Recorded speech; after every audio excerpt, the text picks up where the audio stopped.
Hey y'all, welcome to another week of LME3 and E3. your weekly dose of entertainment, encouragement, and a little extra. That's right. So today I want to talk about anger.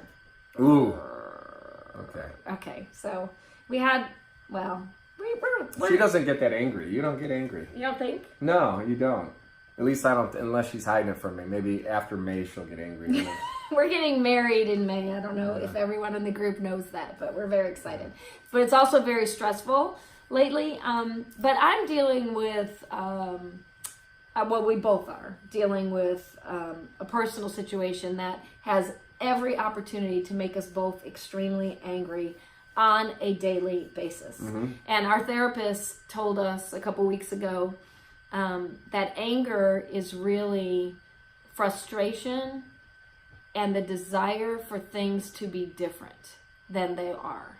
And when you think about that, if you get angry at anything, like traffic, if you're driving in traffic and you're pissed off at the guy or girl in front of you, or you name it, you're angry because why? You wish the situation was different. So from something as little as traffic or dealing with some of the bigger things in life that we're in the midst of, you realize that your desire is mostly just for things to be different. So what do?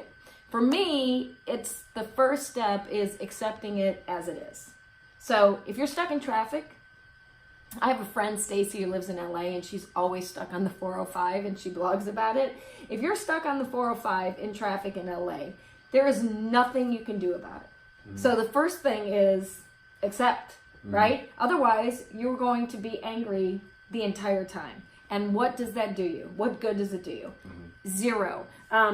We talked about Wayne Dyer a couple weeks ago, and he has a great quote. It says, "Every moment that you spend upset, in despair, in anguish, or angry, or hurt because of the behavior of anybody or anything else is a moment in which you've given up control of your life."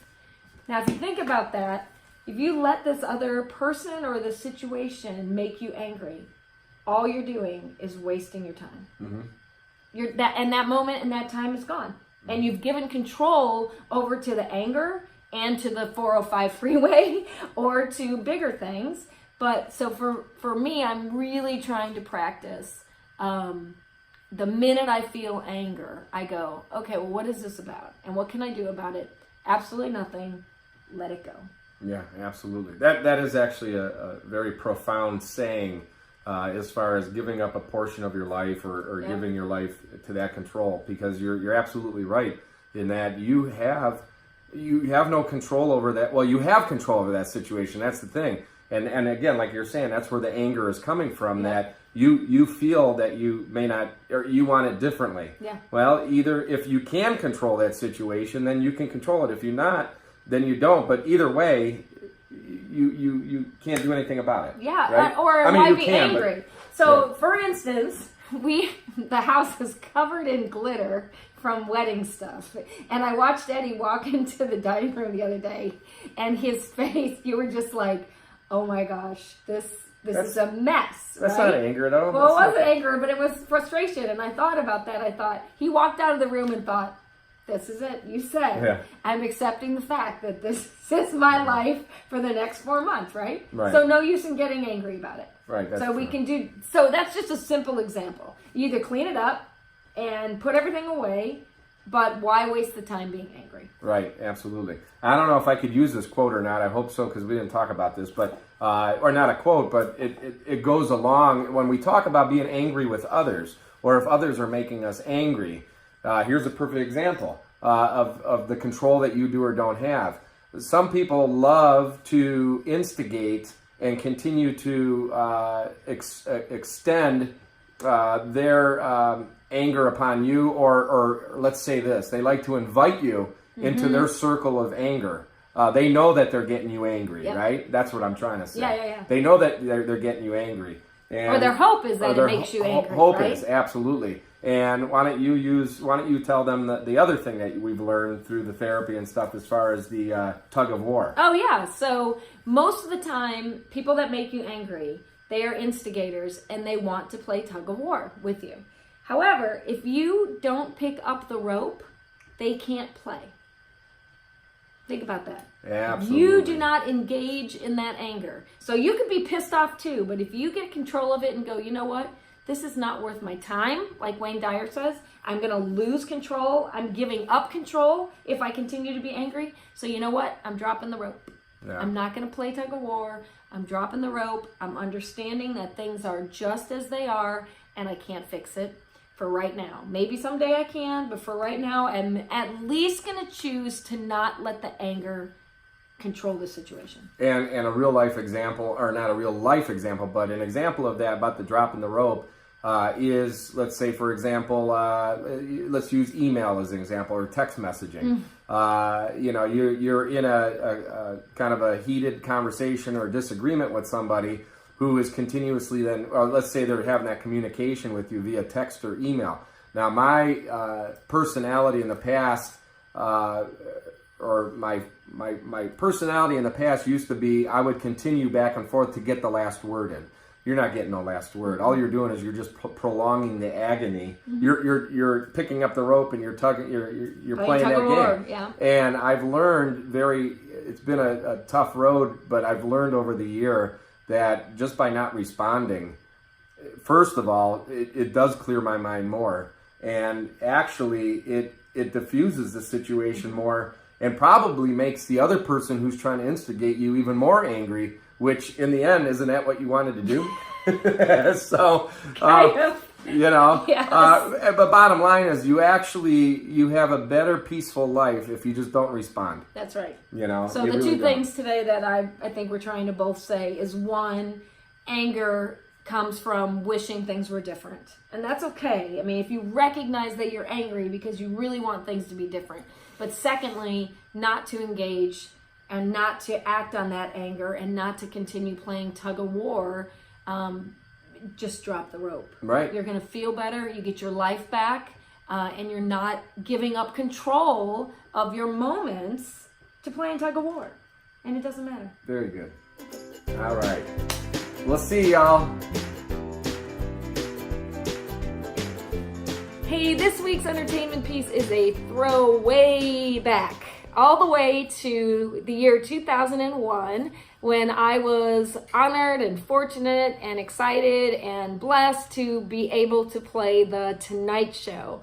Never before has this entire clip been seen since 2001. So here it is. Enjoy. Alrighty. Critics have called my next guest the Dixie Chick of Polka. She's the first woman to ever receive a Grammy nomination for Best Polka Album. The album is called Squeeze Box. Please welcome Lynn Marie.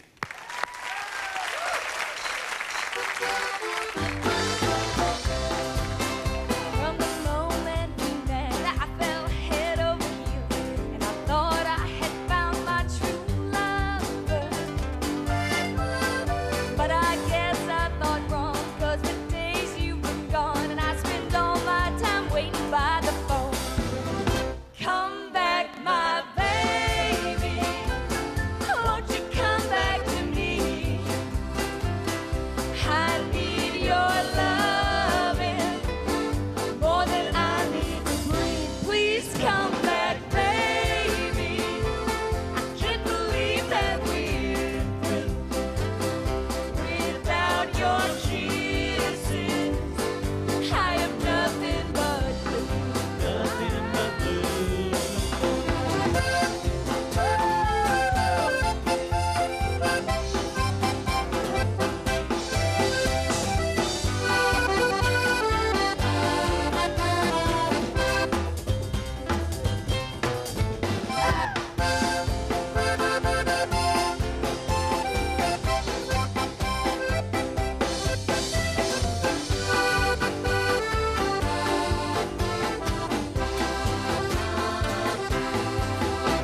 With tears in my eyes, I dream through the night, and I pray when I wake you'll be with me.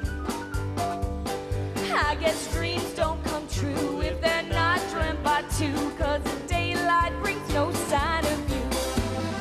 Come back, my baby. Won't you come back to me? I need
On this week's A Little Extra, we are showcasing Restaurant Row in Nashville, Tennessee.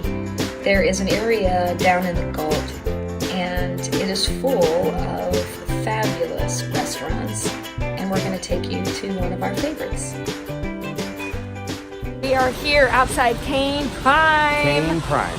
This is one of our favorite restaurants. Probably one of my most favorite down here in Nashville. Yeah, in Nashville, and we're about to go in and dine, so we're gonna take you on the journey. We're sitting at the bar. We're enjoying a rainy view outside tonight.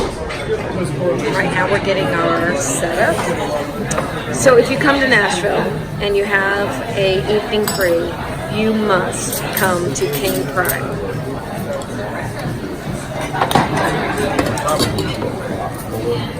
Just ordered. What did we order? Cotton candy, house made bacon. And we got cream corn brulee and lobster popcorn. Yeah. And some macaroni that we've never tried before. My brother's going to try. The chef brings out something special for everybody. It's going to be a chicken liver pate on a crostini with a kumquat marmalade. What she said. Thank you. Yeah, I don't know if I'm going to try that. This chicken liver. This is Eddie reluctantly trying it. Huh?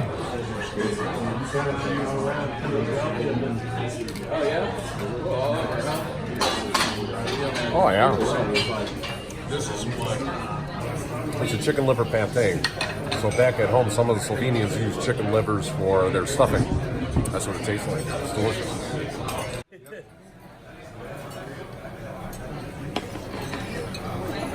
Guys, this right here, just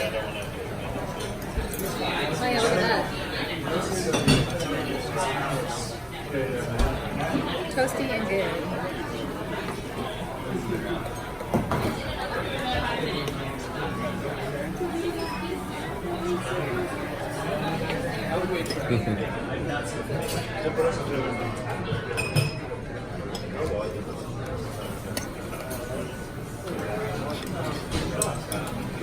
Enjoy.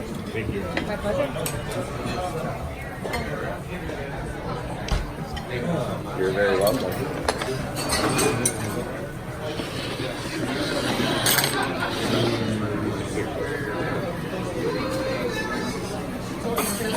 These are the famous popovers.